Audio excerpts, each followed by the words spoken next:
wonderful moment with the great man, the presidential aspirant of Grassroots Development Party of Nigeria.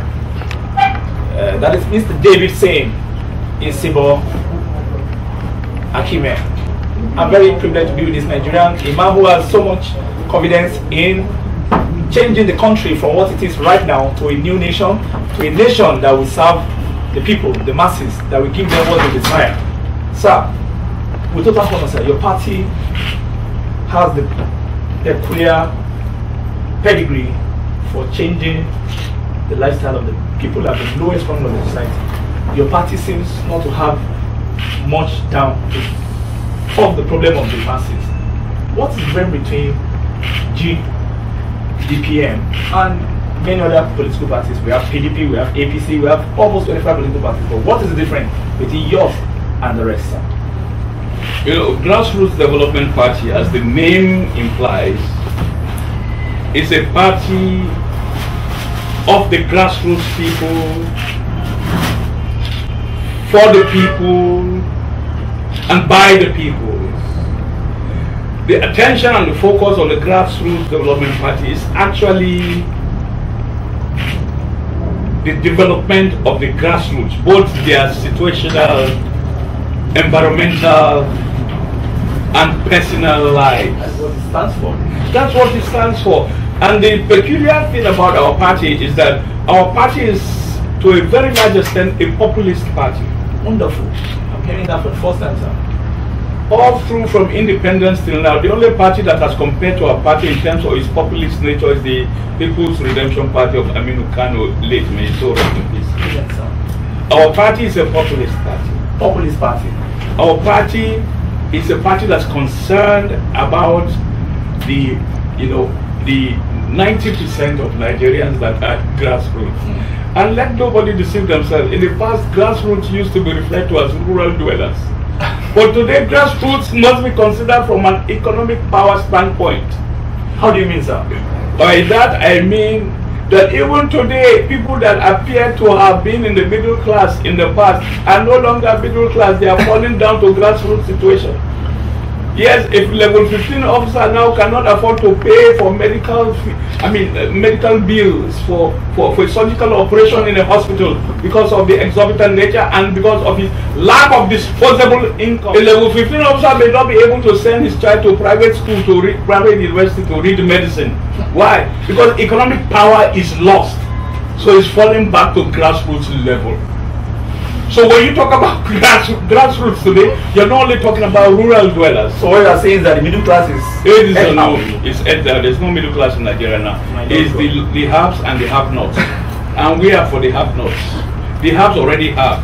So let us give back to the have-nots what belongs to the have-nots. So what do you think is going to be the reaction of the people, the populace, your party? Your party seems democratic. It allows market women, Okada riders, tricycle riders, drivers. These are the owners of Nigeria. So how do you mean, sir? Owners of Nigeria? By this, I mean that these are the people that constitute the largest percentage of Nigerians. They are the ones that constitute the largest percentage of Nigerians. And they are the ones that don't get the dividends of democracy. We as a party are coming to take power and give it back to the people. There is another argument going on in the country. They are saying what? That the older generation disappointed us. They are the people of age 50, age 60, 75, 80 that are they looking for in government, and that these are people who have continuously ruled us in the last 4 decades, and yet we are here. Sir, with your young age, what do you think GDPN can do for Nigeria with your own youth age? Let me tell you something. Okay, sir. These old generations of politicians, they pauperize the people. Pauperization of the people, not only in terms of capital, but also in terms of mental capacity. You're finished, sir. And that is why we are where we are. That is why it will appear that the youth are not able to take over. It's true, sir. But just like, who was it? Mahatma Gandhi said, yes, sir. He said the fact that a portion of water is bad and goes into the sea does not make the whole sea to be bad. So there still exists a group of persons in Nigeria within this so-called pauperized majority that are aware, that have solutions to the myriad of problems that we have as a country. And it is this component of Nigerians, this group of Nigerians, that have risen up to form the Grassroots Development Party of Nigeria in order to rescue Nigeria from recycled politicians, rescue Nigeria from the doldrums of poverty, rescue Nigeria from almost a political eclipse. What you said, we are really bleeding. And if you look at it, we are bleeding in the educational system, we are bleeding in the security system, we are bleeding in our health system. There's no capable health economy in this country. We are also bleeding in the business economic system, we are bleeding in the agricultural sector. Even our oil, which happens to be our lifespan, is almost out of space. So how can we stop this bleeding, especially in the economy, the education sector, which is the background of economic development and emancipation, the health sector, which is the bedrock of human development itself? How do we stop the bleed with GDPN?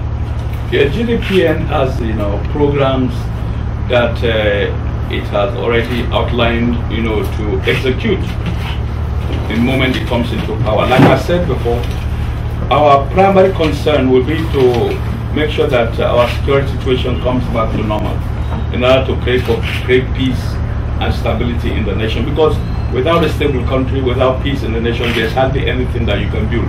Development cannot take place. So we'll restore peace and order and ensure that there's stability within the polity. Thereafter, we begin to look at the programs that we have earmarked. First, the agricultural sector. We must ensure that we are able to put food on the table of the average Nigerian. Because people who cannot feed themselves cannot even think straight. So food security is going to be one focus of Grassroots Development Party of Nigeria. And like I said, grassroots, the elite can take care of themselves, they can feed themselves, but ironically, the elite go to the same market as the grassroots man. The price of tomato is the same as it's sold to the elite as it's sold to the grassroots man. But the grassroots man does not have disposable income. He does not have enough money to afford all of those things that he himself sells. So that's the sad thing. So one to be able to make living, bring living and living conditions to an appreciable, level that even the lowest man on the lowest rung of the social strata can be able to afford 3 square meals a day. Nigerians are not asking for much. The Nigerian is not asking to drive the Range Rover that you are driving. He's not wanting to drive the Hummer that you are driving. All he wants is to be able to have 3 square meals, for he needs to have affordable and accessible health care, to be able to afford school quality education for his children, housing over his head. Finish!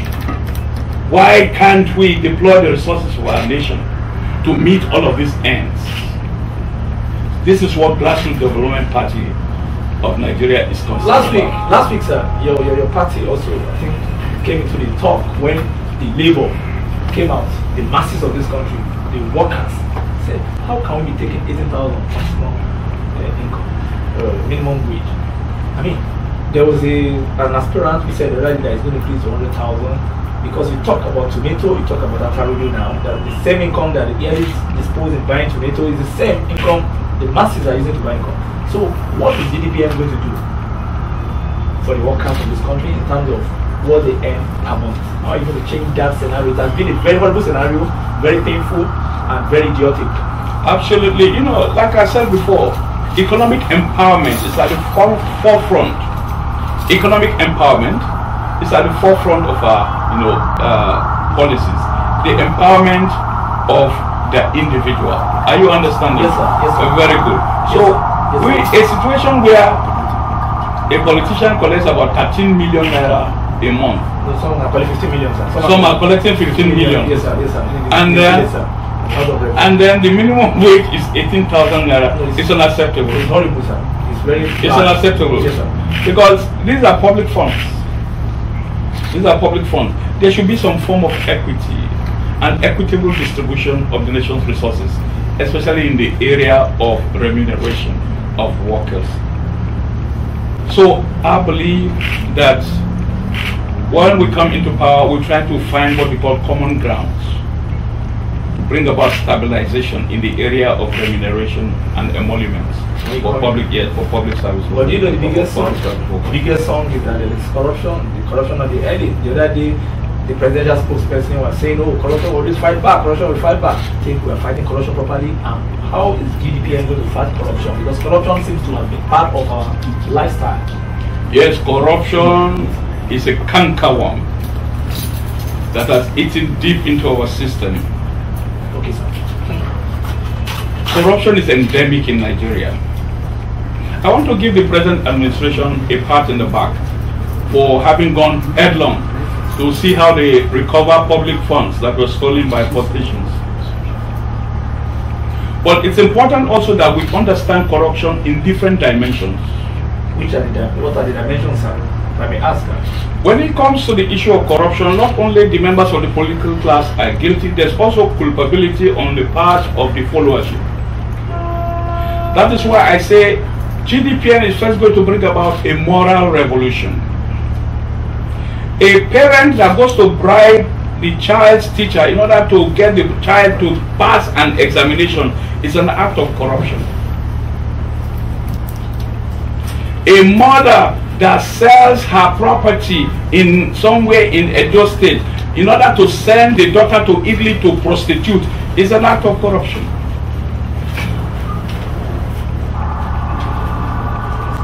A woman selling gari in the market that knocks the bottom of the mudu so that it will give an appearance of a full mudu of gari. Meanwhile, by knocking the bottom of the mudu, she has already reduced the gari that she should sell by half.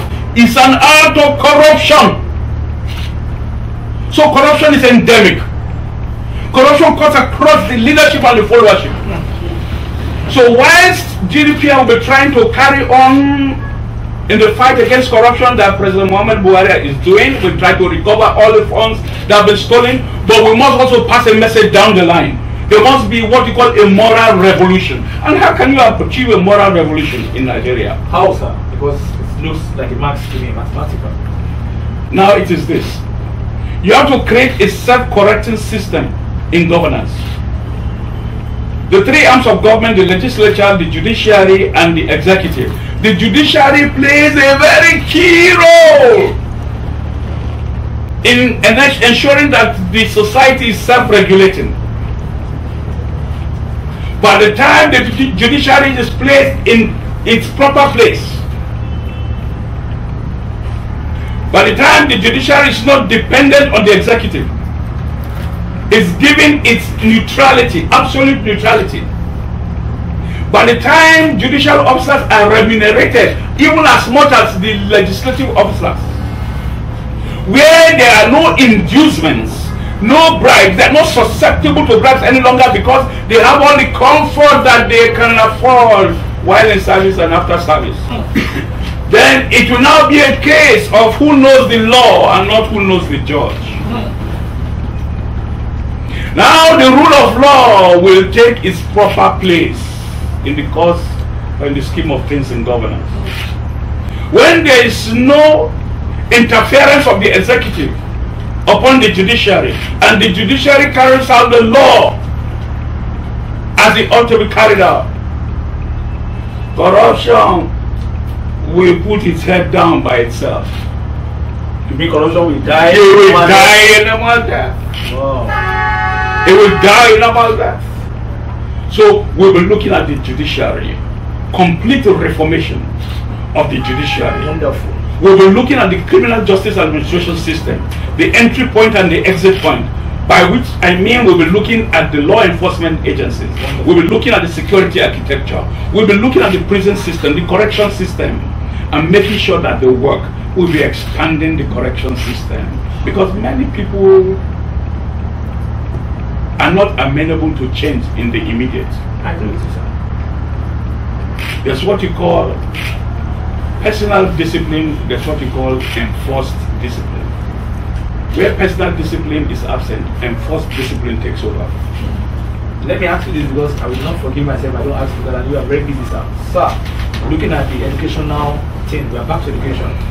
Why should the church have universities whereby offerings come in, tithe comes in, just like in the times of the missionaries, and the children of the poor have to pay the cheapest amount, 850,000. Now we say our university system is also awkward. The monetary aspect is also very ambiguous. People, the children of the not have cannot even go to the normal university. Now the church that's supposed to be the last place is also giving a burden to the children of the church. How are you going to amend these deficits in education? How are you going to take our education system back to the poor people with excellent education at no too much cost of money? Because this is a grassroots party. We went to the same schools. We went to public schools. Oh, sir. Okay. We went to public schools. Public schools were as good and even better than most of the private schools that you have today. So what happened, sir? How did we fail? Just as the entire Nigerian system failed, every component part of that system failed alongside. There's going to be a revamp of education. No doubt, because of the global economy today, education is expensive, there's no doubt. But education must take the front burner in national development. Because no matter the amount of development a nation, achieves or embarks on, my fear is that the education is expensive, and I want a cost effectiveness. I want your party to look at the cost effectiveness. There are ways we are going to work out education. Okay. Today there's an education tax of about 2%. The problem is, how is it applied? Is it applied to education in its entirety? That's another question. We are going to ensure that all taxes for education are sent to the education sector. We are going to bring about a revamping of the educational sector.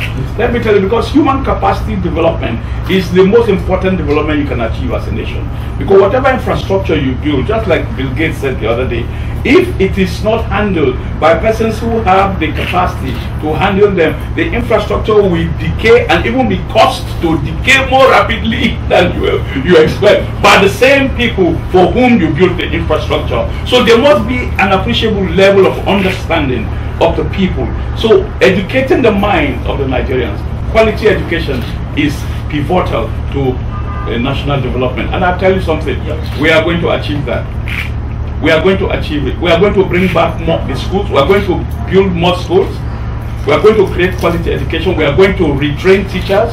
Okay. We are going to import teachers by way of National Technical Aid Scheme. We are going to bring teachers as the days of yore from countries like India, Malaysia and the rest. Why? Because our focus is going to be on science, engineering and technology. Because it's a digital economy now that we operate in the world.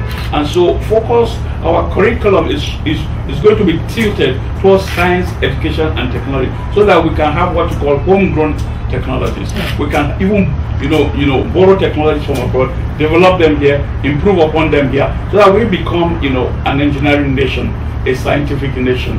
Are you understanding me? And innovators, ingenious children, youths that are coming up, we have them in their numbers. Yes. Government is going to ensure that we focus on them. Wonderful. Any invention by any Nigerian, government will focus on them to make sure that they reach their maximum potential. That's what I think we should do. So these are all the things we will be doing. But the Grassroots Development Party of Nigeria has a very, very robust plan for education of our youth. Before I round up, let's talk about security. Boko Haram has been a major challenge to the threat and the integrity, sovereignty of this country. And you see a whole of things coming up: robbery, raping, insecurity in its general perception. Now, sir, you drive through, I'm sure if you are driving now, you might mistakenly see police collecting bribes on the road. Even in the night, you see them organizing themselves. How are you going to solve the problem of security, especially when it comes to moral unity of the security experts? And a society gets the kind of police force or law enforcement that it deserves. How do you mean, sir? The law enforcement officers are a product of the society. They are not from elsewhere. So when I talk about a moral revolution, it's going to be all-encompassing and all-inclusive. By the time that this moral revolution is taking place, there will be a self-correcting system. Did you get that? Yes, sir.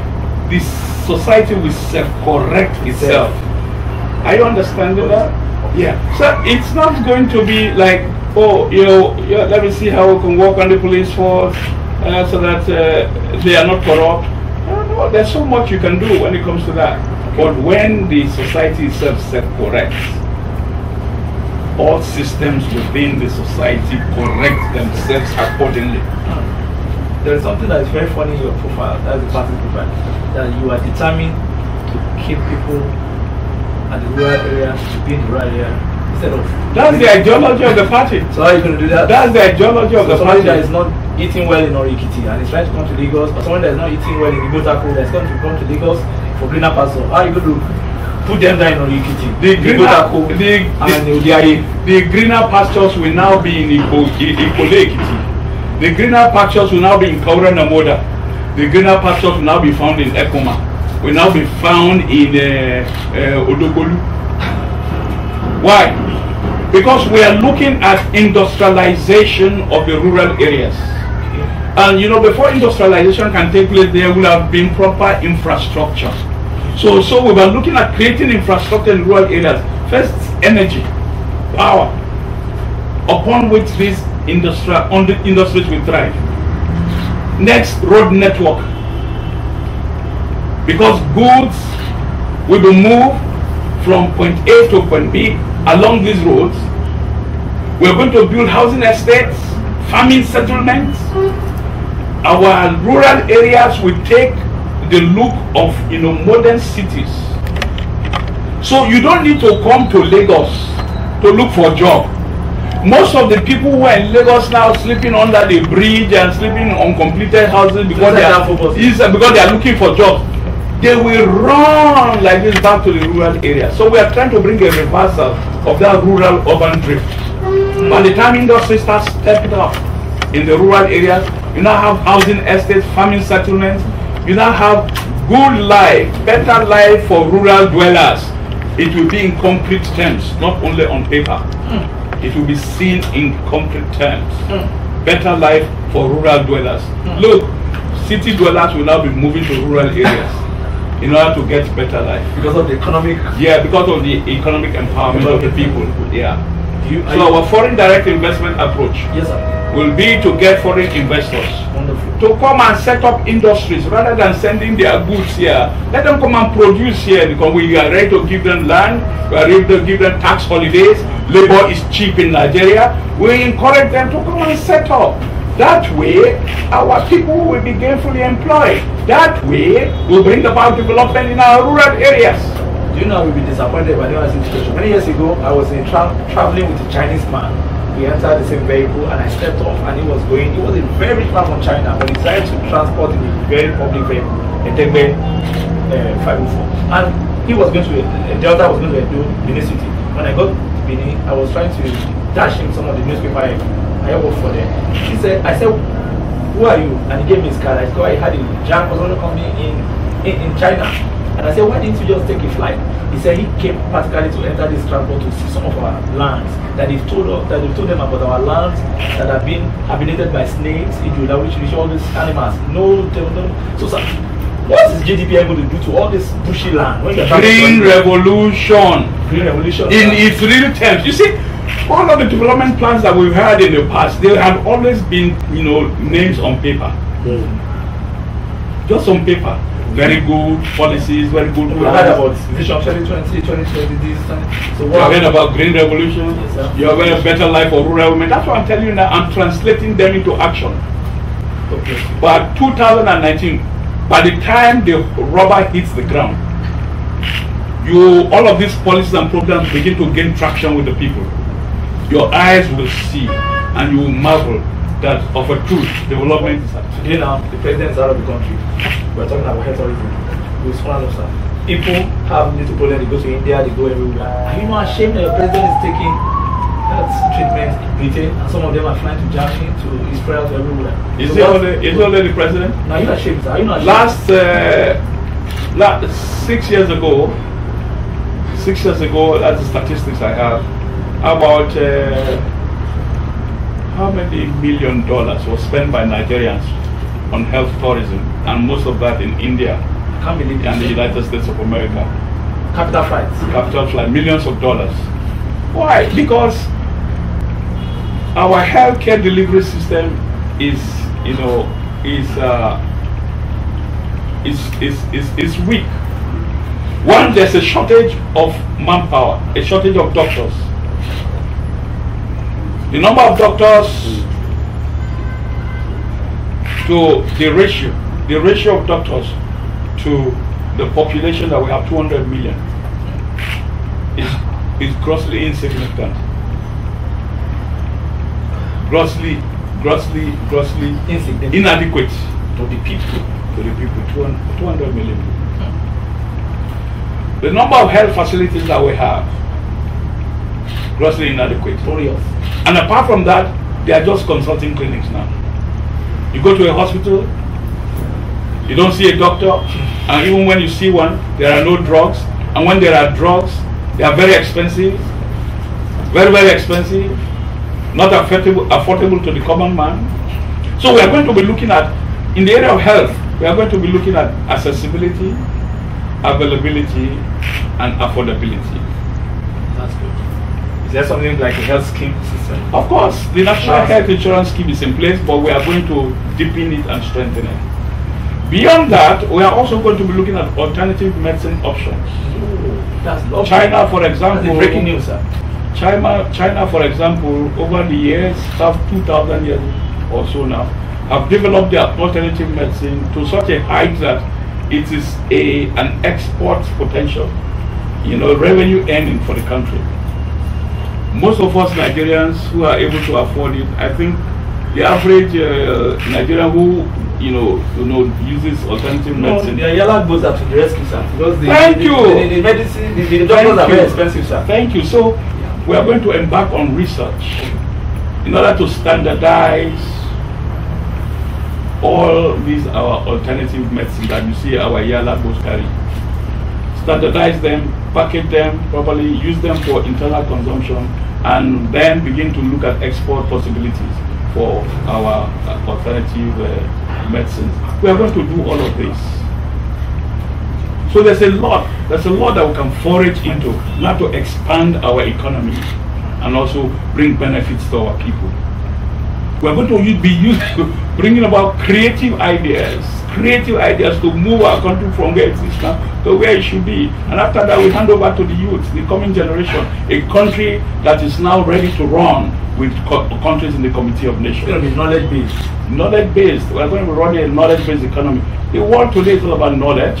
Look at Mark Zuckerberg. His income alone is more than the budget of most countries in the developing world. I agree with you, sir. That's his income, but where is it coming from? From knowledge, knowledge-based economy. Yeah. So that's what we're going to be doing. Our economy is going to be doing with knowledge. 9 languages. I'm very shocked. Someone like you should have been an ambassador before we now discover you for the presidential material. I mean, so how did you do it? Speaking 9 international languages, including our local language. Can you tell us how did you get this gift? Did you develop it? Or, I mean, I cannot imagine a man as busy as you having the passion to go and study languages. So how did you get it? I think first there's a flair. Okay, sir.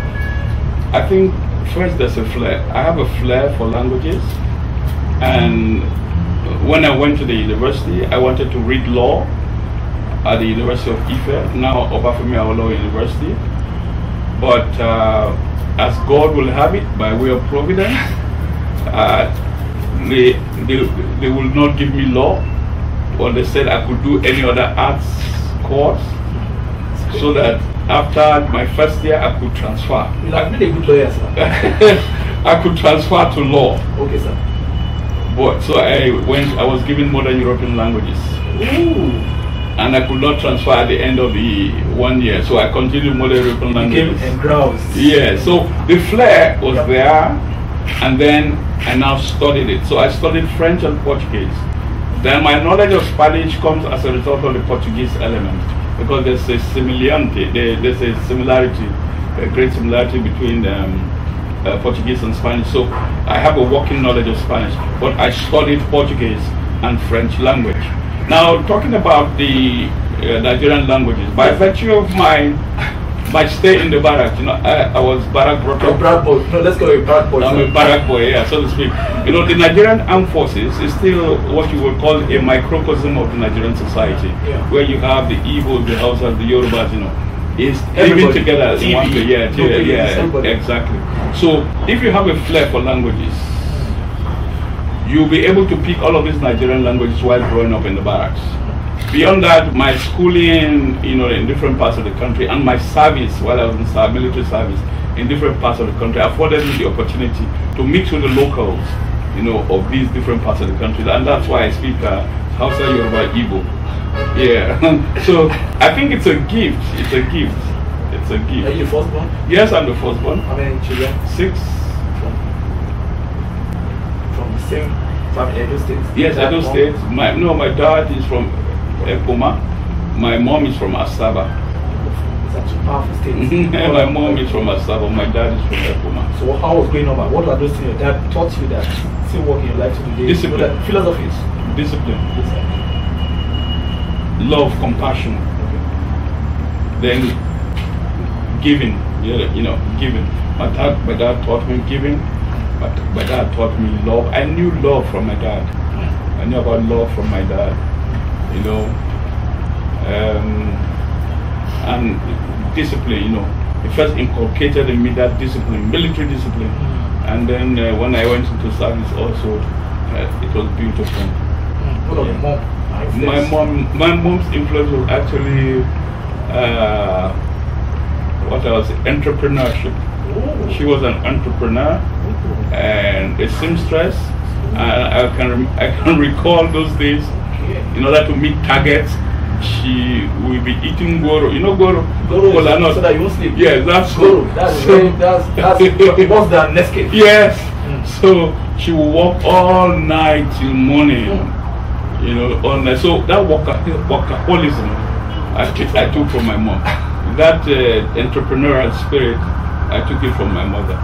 Target achievement, trying to meet targets at all points, I took it from my mom. We'll take you on your lifestyle some other time, but you're going to tell Nigerians now in 3 major languages what GDPN is going to be for them when you come on board in 2019. You're going to tell us in Yoruba GDPN máa ṣe fáwọn èèyàn wa tí bí pa tí à ń jẹ àwọn tó wà ní ìsàlẹ̀ ní ìrànlẹ̀ Hausa Afrika musu abun da zaka yi musu suna neman kudi suna neman aiki suna jin yunwa ba su da su ci take musu amma a Igbo ne an ga Igbo ẹ̀yin èèyàn wa àwa GDPN nǹkan tá a máa mú fún ní ìgbà tí tá bá wọ nínú 2019 ẹ máa jẹun ẹ máa sùn lálàáfíà, that you sleep well, ẹ máa sùn dáadáa, ẹ máa jẹun, ẹ máa rí oúnjẹ jẹ, and ẹ máa lówó nínú àpò yìí. Nigeria mu GDPN abunda mu za ku kawo muku a wannan zaben da ke zuwa shine za ku iya ku ibarci da kyau, za ku ci abinci da rana da safe da daddare, za a samu abinci a gida ba kuka kuma in Allah da mun shiga mulki kowace lokaci za a samu kuna da kudi a alju. GDPN ife an ga watan bodat unu gane ne rinne unu gana so aku gana son tolo kachile ke koligian